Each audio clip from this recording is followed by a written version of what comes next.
How we doing, Silk? Doing good. Nice. Silk, we're here. Beautiful Austrian countryside. We got Kevin Backstrom. How we doing, Kevin? Good, man. How are you? What's up? So good to see you. Good to see you, dude. Where are we? What are we doing? The Mothership, man. Austria, welcome. So happy to have you guys here. KB, so sick having you here, dude. Stoked to be here, man. Awesome. We're excited to see how snowboards get made, the best snowboards in the world. Let's go. Yeah. They got key fobs. This is high tech. It's like SpaceX. Welcome. Mothership. So you guys are founded in Seattle, correct? Yes, founded in Seattle, based here in Austria now. Yeah, why did we end up in Austria? Well, most snowboarding companies are essentially design and marketing based entities, and they go to another factory to get their products built. And that's the way Capita was in the early days. And then you fast forward 25 years to now, both Capita and Union have pretty robust infrastructures. So both companies own land, own buildings, own factories, machines, industry first, proprietary technologies, patents, that kind of thing. So we set up here in Austria for a couple of reasons. What you'll see today is this process is really a combination of handcrafted craftsmanship along with a lot of technology.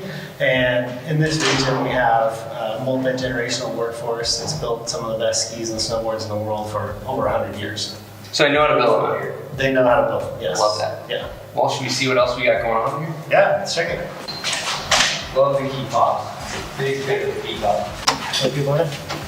Maybe a few. I'll just do a double espresso. God damn it. Coffee machine, taking a piss over there. We're gonna do a tour. We're gonna see how the sausage is made. We're gonna check out how snowboards are created. But before we do, I wanna know who's behind this operation? Who are the owners? Great question. So Capita has been independently owned and operated, rider-driven for over 20 years. Capita Snowboards and Union Binding Company are technically owned by a company called Core. And in Core, there's 8 partners and shareholders. I'm one of them. All of us have an employee role in addition to our shareholder or partner role. So we're all really engaged and we're all lifers in the snowboarding biz. And it's pretty easy to break down. So you have Bruce Bannister and Bob Gundrum, who run C3, which is our North American distribution for Capita and Union. And then we got your homie, fellow masshole, Johan, that's my guy. Johan Malkowski. That's got to be a nightmare, but you can continue. So he runs North American sales and contributes a lot to our product development, actually. And then George Kleckner, he does brand curation for Union and also does a lot for product. And then we have Claudia Fumagalli, and she's our CFO for Core. And then Martino Fumagalli, and he's the CEO of Union Bindings, the CEO of Core, and the leader of the group. So when you really break it down, it's like, it's a pretty big operation now, but it's really run like a family company. I mean, it's a group of families, but really it's like a bunch of friends that share a common vision, and we've been working towards this common goal for over 2 decades now. I think for like snowboarders, one of the reasons why this is important is that our ownership model, it kind of clarifies, who we serve.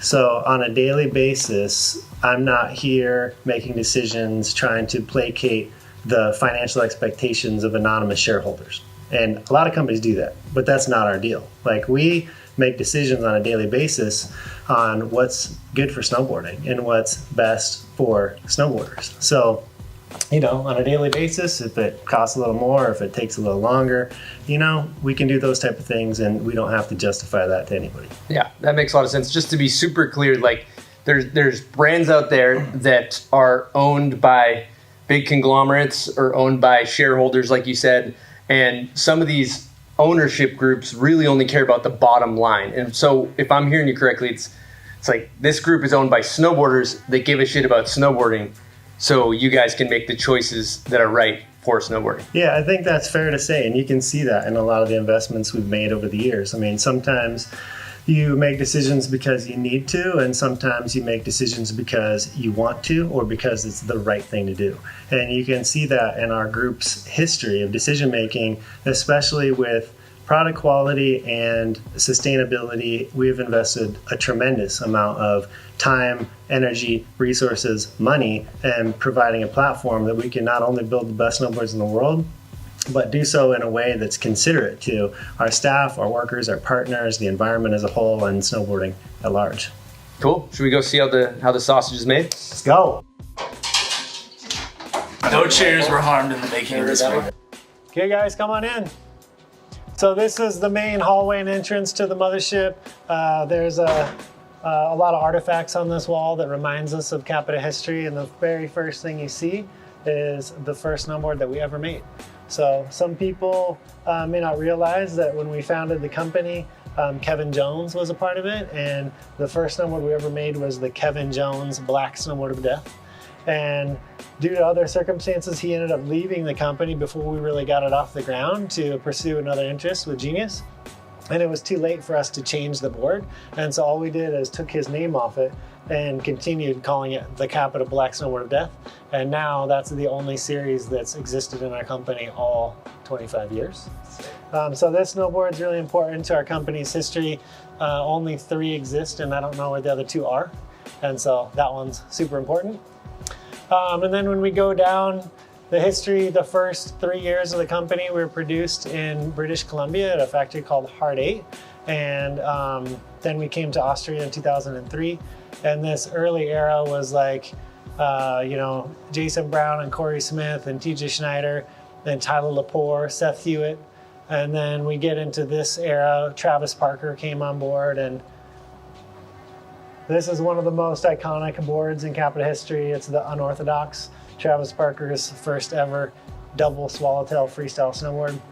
And he has like the caution tape of where you're not allowed to grab by societal norms of snowboard culture. Iconic.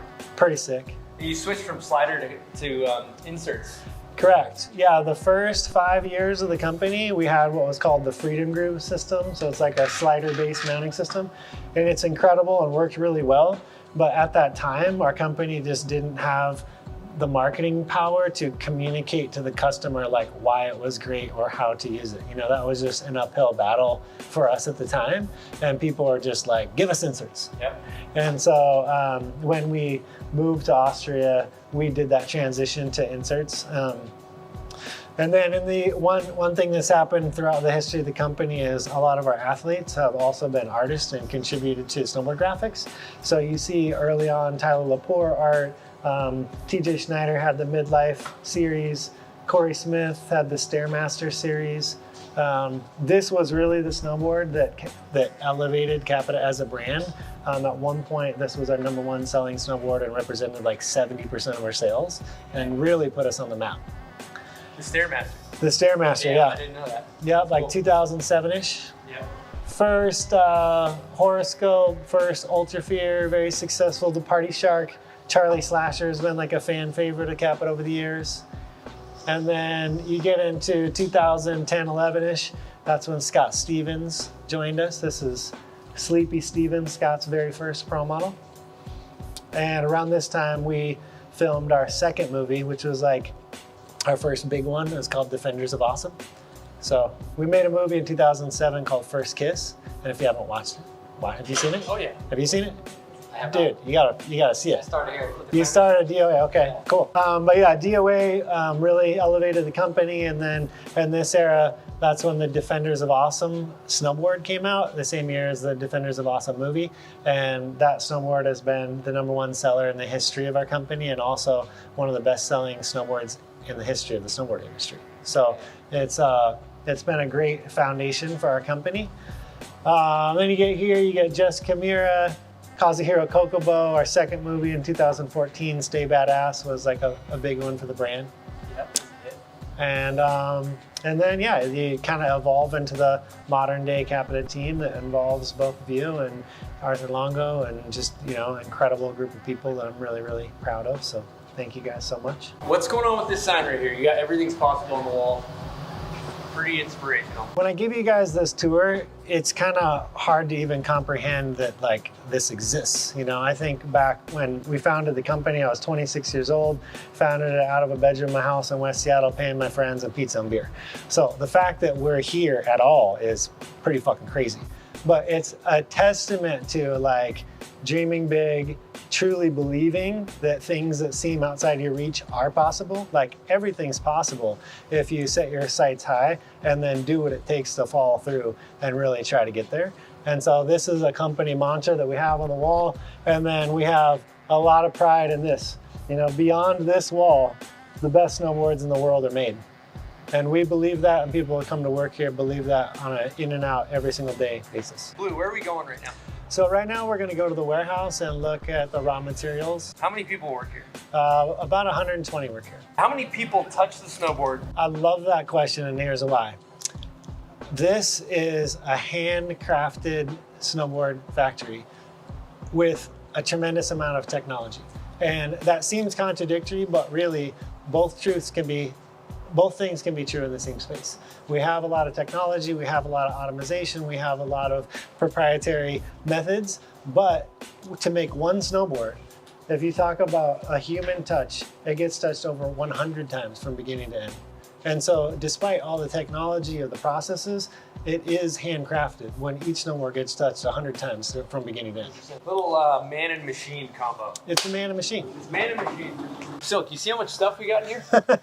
Blue, what's going on in here? What do we Guys, got? this is where I want to start the tour because this is where all the raw materials come in. Everything that we need to build snowboards is in this room, and there's a lot of it. Over the course of the year, the Mothership produces 100,000 snowboards. So that's a lot of edges, cores, base materials, fiberglass, everything that comes in.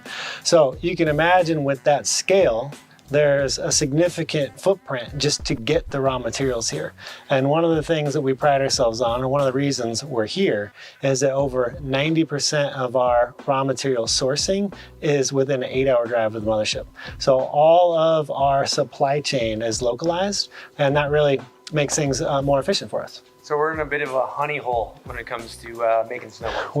We are. So you can see here, these are sidewalls, different colors and shapes. These are all pre-milled for a specific board.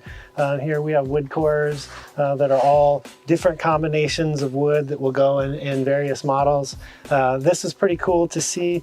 This is like a PET high-end core. So this is basically repurposed plastic bottles from the ocean that get ground up into an ultralight material and then sandwiched with our wood to make some high-end wood cores. And then, you know, there's a lot in here. And so we have different grades, different colors, different densities that have different price points. There can be like carbon infused black high-end race base, and then all the way down to like your base, which is like your extruded, don't have to wax it, easy to, you just don't mess with it. You know? Set it and forget it base. Can you see how tall the freaking ceilings are? How much stuff's in here? It's pretty crazy. So cool. So now you got an idea of like the amount of materials. Let's go into the printing room and then I'll show you guys like the process of making graphics. As you know, Blue, I'm a big graphics guy. I love a good graphic. Capit has always had great graphics. You're an artist, Chris. I'm actually an artist, world class. I saw that Bombhole art you did. It looks like you did it on a napkin and Chuck E. Cheese. Yes, exactly. Classically trained. So walk us through how these graphics get done. Okay, cool. So yeah, you're right. Capit has been known for graphics and our art for a long time. Our creative director, Ephraim's been with us the whole entire time of the company, 25 years. And one of the things that makes the Mothership unique is a lot of snowboard factories in the world outsource the graphics. So they do the art and all the top sheets get printed elsewhere. And then there's some limitation with that of like the process and how you make the art. And so at the Mothership, we do all of our graphics in-house, everything from building the screens to manual silk screening, which is a traditional method, digital silk screening. We have multiple sublimation bays. We have multiple digital printers. I think the goal is that, art is subjective and you look at a snowboard graphic and, either you like it or you don't. But there's no question that in the store, the Capita board's finish, quality, and shelf appeal is at a completely another level because we have all these resources that a lot of other people don't have. Amazing. So let's go through the process in here. Hang on real quick. Oh yeah. That's a good graphic. It's my guy. So this is a digital printing room and we have printers for sublimation. I'd like to introduce you to Philip. He's the director of our occult arts. He works very closely with Ephraim when Ephraim brings the graphics in-house. Philip's role is bringing the art to life in the snowboard. We have here two modern direct digital printers. We're printing with 6 colors plus white. So with this technique we're able to print double layers. So we could print from the bottom side the graphics and on top side. This gives us a 3D optic, a special 3D optic. We want to show you now, we will print the Bombhole graphics on the special DDT printer. Let's take a look. All right, what we have here is a magical moment, Silk. We're gonna print the Bombhole graphic that I did. All right, here we go, Silk. This is coming to life. There's gadgets moving. There are things happening. I don't really know what's happening. Oh wow, this is how the graphics are printed. Look at this. It's basically a giant typewriter. Now be honest, is this the most beautiful board graphic you've ever seen, yes or no? Yes. You've seen a lot of amazing graphics come through this warehouse, Phil. Which ones are your favorites over the years? Oh, there was so many graphics. In the last 10 years, every year the graphics are better and better. So I can't say they're all beautiful. For me, it's every year, it's awesome to see from the idea to the end of the board how it grows up. Cool, that's awesome to see. This is a beautiful site, Philip. Beautiful site. Wow.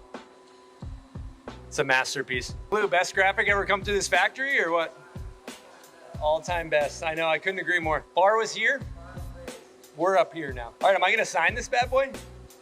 You want me to just write my name?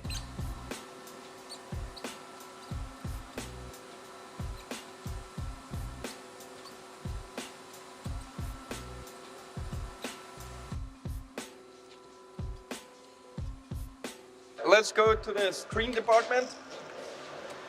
We have here 2 big screen printers and the ladies are printing now base graphic and top sheet graphic.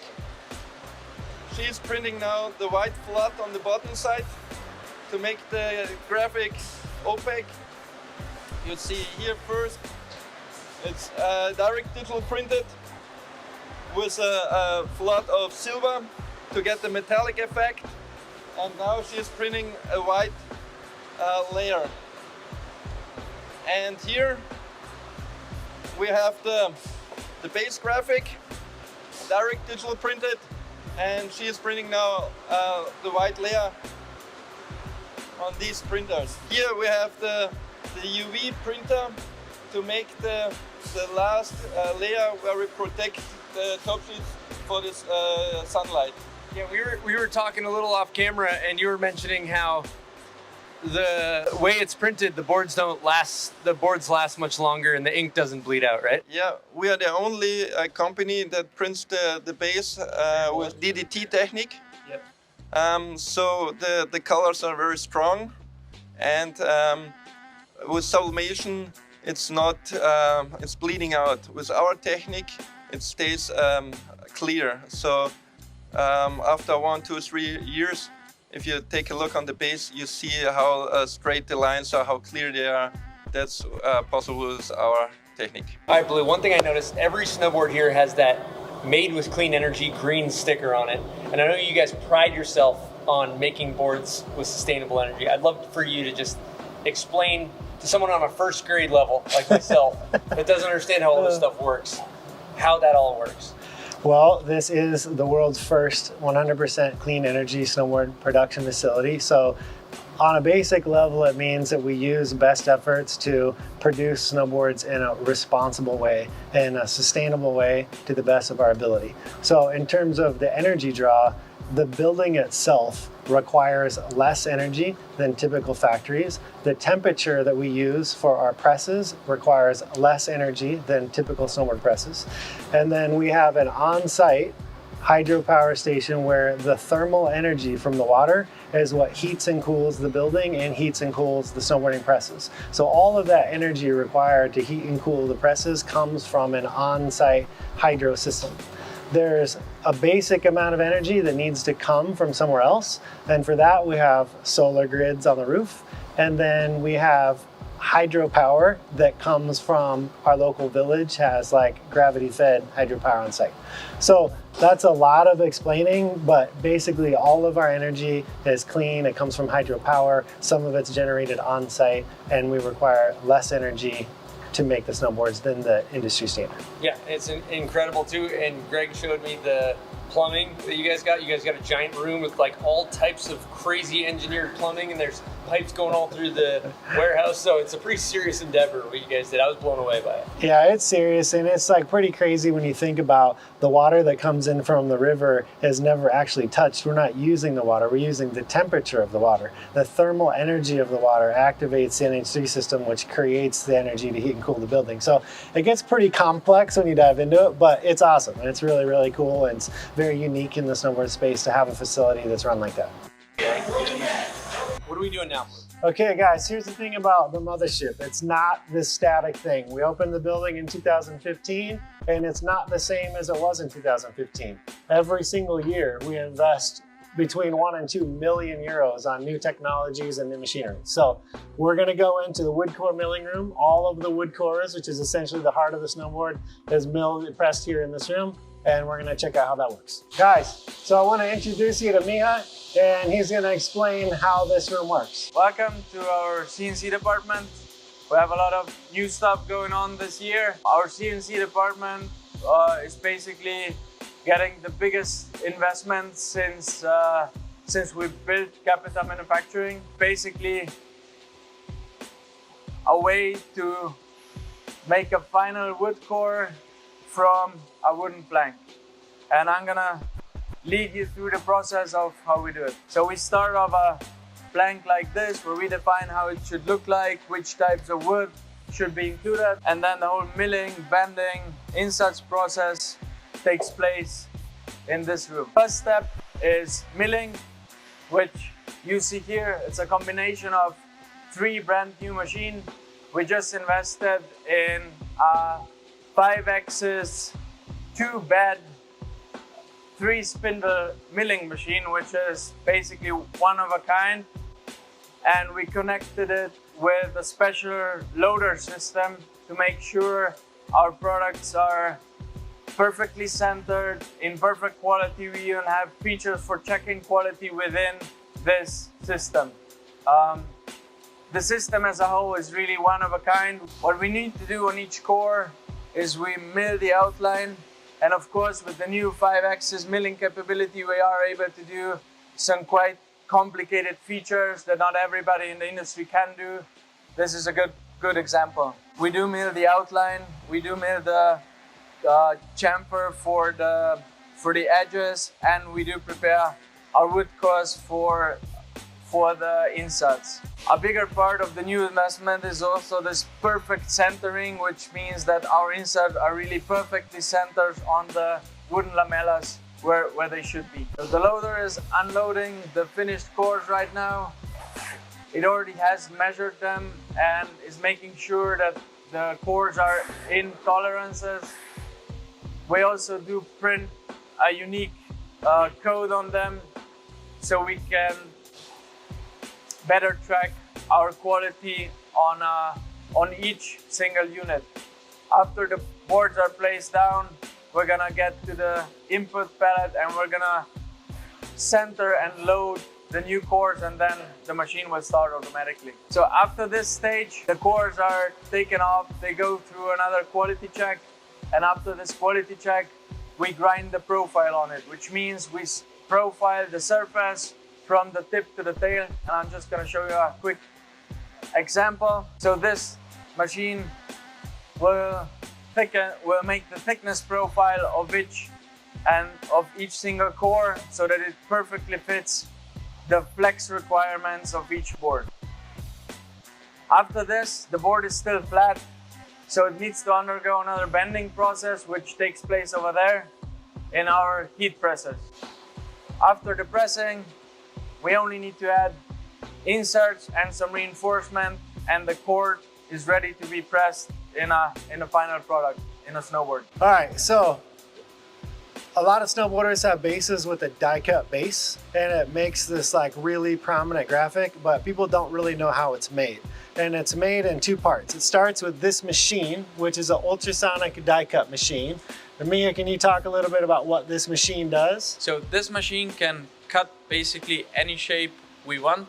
We can program it like any other CNC machine, and the very sharp knife would cut the shape into our base. But we also use that machine to cut the outline of each base that needs to fit perfectly into the mold so that the edges are perfectly sealed with the base. And we also use this machine, for example, for ABS parts that would go in the tip or the tail of the snowboard to seal it from coming in contact with snow or moisture. There's a nice example here of a die cut base. Also, this is basically a cool graphic feature which is made only with this machine.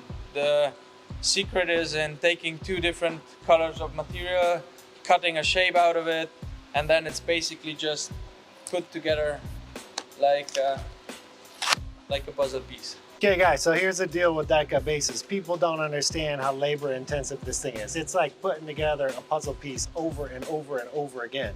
So this is the black snowboard of death, and this is actually on the simpler side of the production. But after the ultrasonic die cut, you have this piece that's gonna go here. So we got our red base. Kevin, you wanna grab the black skull? Put in here. Yep. But now you gotta pop out every single one of these pieces by hand. Kevin wouldn't be a good worker here. Not that efficient. All right. So now Kevin just pops out all these little pieces, and he has to do it without losing these pieces. Then he has to do the exact same thing on the red one so he can find these little red pieces. Wow. Beautiful. So now you got to do that like thousands of times over and over and over and over. So when you're in the shop, if you're a snowboarder, you go in the shop and you see a die cut base, you're like, damn, that looks sick. Now you understand a little bit about how much manual labor and time goes into making these things, you know? All right, Blue, what's next? Where's we going? Guys, I want to make a very special introduction. Greg Gisler. He is our Chief Operations Specialist here at the Mothership. Technically CEO, COO, right? How you doing, Greg? Good. You doing good? Good. Greg's going to talk to us about the heart and soul of a snowboard production facility where we actually press the snowboards. We've seen the tops and the bases being made. We've seen the parts coming together. This room here is called assembly. So this is where we actually get to build the board and see the people building the board. So let's go in, see who's building the boards right now, and I'll explain a bit more about how it all works. Mirnessa here is assembling a new board for us. And she'll also build Kazu, she'll also build Paradise. She'll go back and forth between multiple presses because she's very experienced and she knows how to build every one of these boards, keeps it all here. And it's from years and years of experience. Part of this room is the technology. We have the river water system that's bringing the heating and cooling of every snowboard. And our resin system is centrally controlled by a computer. So when she's building this model, it'll give her only the proper number of grams per layer. And if she's building a Kazu 160, it gives her more resin. If she's building a DOA 154, it'll give her less grams per layer because the board's designed that way. Another thing here in Capita is that we use RFID technology. So this chip goes into every board. And then that way we know on which day, on which time, by which press, at which temperature the board was made. And so with this chip, we can follow the board through the entire factory and guarantee the best quality that we can build. Is there stuff in here that's secret? So this process here is called PLT process. It's exclusive to Capita. It's the only factory in the world that has this machine and this technology. What Sarah's doing right here is cleaning and preparing the board. This is an aeronaut built without the top sheet. And then on this machine, it will take the boards in from this side, it'll bring the tops in from the second side, and we actually glue the top sheet to the board with an environmentally friendly, solvent-free hot melt adhesive, right? So you can smell, or you can smell nothing in this room because it's clean and it uses hot melt glue technology. Love it. The white glove treatment. Ooh. Ooh. Ooh. Ooh. Okay. Okay. Squeeze harder, squeeze harder. Yeah, keep pinching it, pinch it. Pinch it in the middle, pinch it in the middle. Like right directly in the middle.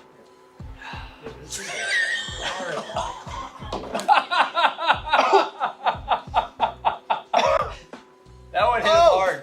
That one hit him hard. Wow. I'm back. Holy shit. I am so fucking back, guys. All right, so what's going on with this line of machines here, Greg? Here at the Mothership, we have actually the best grinding line in the world again. We have 11 machines that are all controlled by a central computer.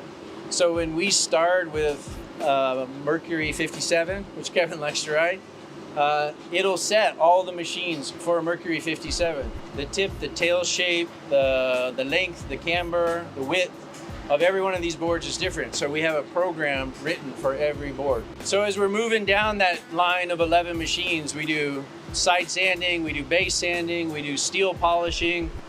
So every board goes through the line 2 times. And the reason we do that is many of our boards have the PLT technology, and we also want to have a premium finish. So our high-end boards that go to stone grinding actually come back and go through the main line a second time because we want to polish the steel and polish the base one more time for a premium finish. What does this mean for Tampu? So when we print the graphic on the sidewall, it's actually done by a machine that's called a tempo print machine. Okay. So it's ready for sidewall printing. Ready for Tampa. Ready for tempo. All right, Greg, what is this fancy machine we got behind us here? This machine is our insert driller. What we actually do is directly from sidewall printing, we bring the board in, we warm it up, and then we use a thermal camera. And the camera can actually see the inserts inside the board. It's almost like an X-ray, but it's using thermal camera. And that way we drill every board perfectly, one by one. A lot of factories you see, they take a piece of chalk and they rub it on the board until they can kind of see where the inserts are, and then they drill it by hand, one by one by one. Here, we're fully automated, it's premium. So Greg, I ride Capitas. They're fast. They're fast snowboards. They're known for being fast.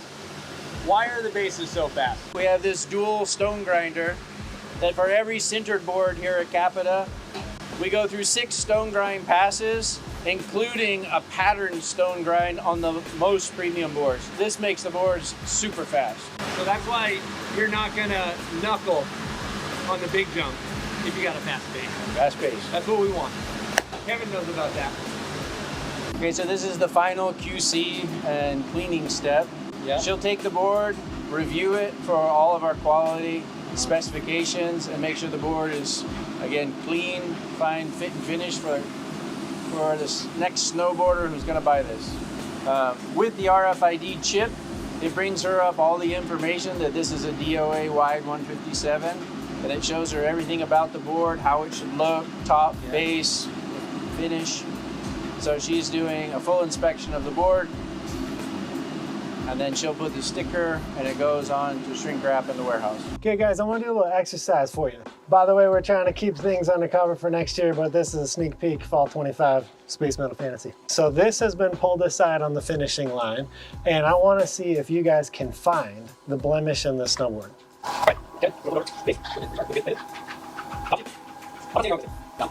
Okay, so I know where it is only because I saw the notes from our finishing crew, and the level of their expectation, the standard is extremely high. So this is not a deemed first quality or second quality. This would never be allowed to go in commerce. This is pulled aside and designated as scrap. So I'll show you what it is. There's right here an extremely small blemish on the top sheet. Right Still there. don't see it. Still don't see it. Maybe I see something, but Right there. very minute.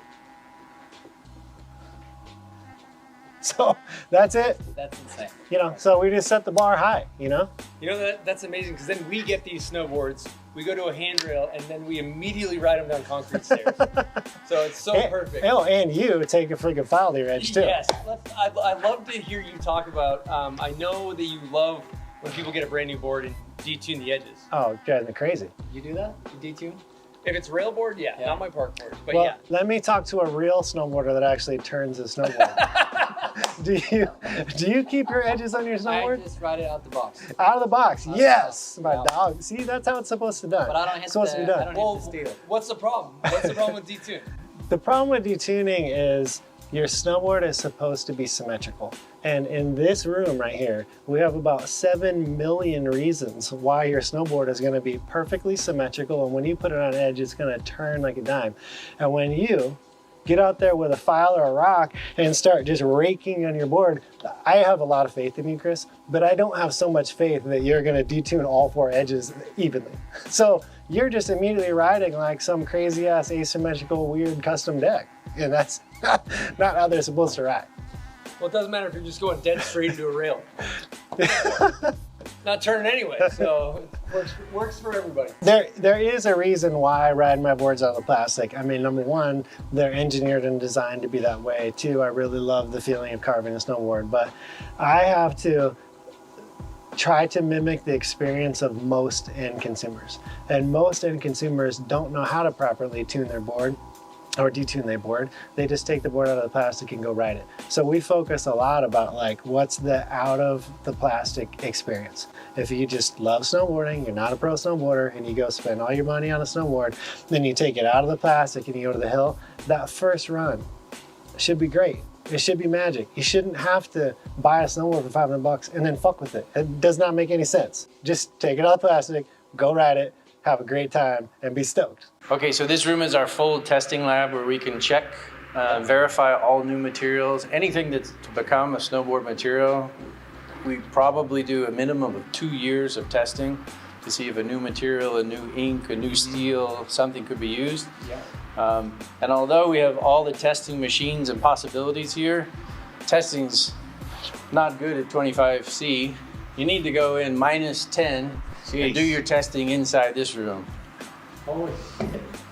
Dude, I've been locked in here since last season. So inside the -10 It's cold in freezer here. room that we have here, freezing. we have machines for testing the slab, drop testing, impact testing, and this one actually here is set up to go, every board will go through a minimum of 10,000 cycles. So with this machine, we can test a tip or tail impact. So we actually can raise the board up and drop it and impact and do damage to the tip and the tail. This machine will strike the board from the side. We can test the steel edges or the sidewalls for impact. And then the last machine over there is we just call the slap machine. And so how to simulate the slap machine without really running it. Please hold the mic. Yeah. If I take this board again in the freezer, not. Holy shit. Wow. My ears. Jesus. No problem at all. Yeah. Just didn't. The audio on that thing just went. Dude, you just broke the mic. The mic is broken. That snap, that sound. Sonic boom, dude. Okay guys, now we're at the end of the tour. We're in the finished warehouse. This is where all the boards get boxed, moved in here and get ready to be sent around the world. And so I kind of trip out coming down these hallways because you can see all the finished boards stacked along the line. And then if you look up, these are all boxes that are with complete finished boards. So a whole section of these will go to Japan, and a whole section of these will go to Sweden, and a whole section of these will go to the United States, and a whole section will go to Canada. And we're just waiting for the distributor dates so for when they want to receive them. But on our end, all the boards are pressed, all the boards are made, all the boards are palleted, and there's, you know, probably, you know, 30,000 snowboards in here right this second that are ready to be shipped. So all the boards on your right are fall 24 snowboards, and then over here we're already producing the boards that will be in stores fall 2025. So the entire fall 25 collection is already designed and in production and being made and getting ready to go throughout all sales campaigns. Are you guys running the factory year round? Yeah, constantly in motion, and we're either working on mainline, like in-season product, or we're working on special projects, or we're working on the following season samples, and then the cycle basically repeats itself. So stoked that you guys are here, and really stoked to show it to you. And Bombhole Nation, everybody watching at home, this is probably a long video. Thanks for sticking it out. Hope you learned something about snowboard production and clean energy today and the captive brand. Appreciate you. Thanks, Thank guys. you. Later.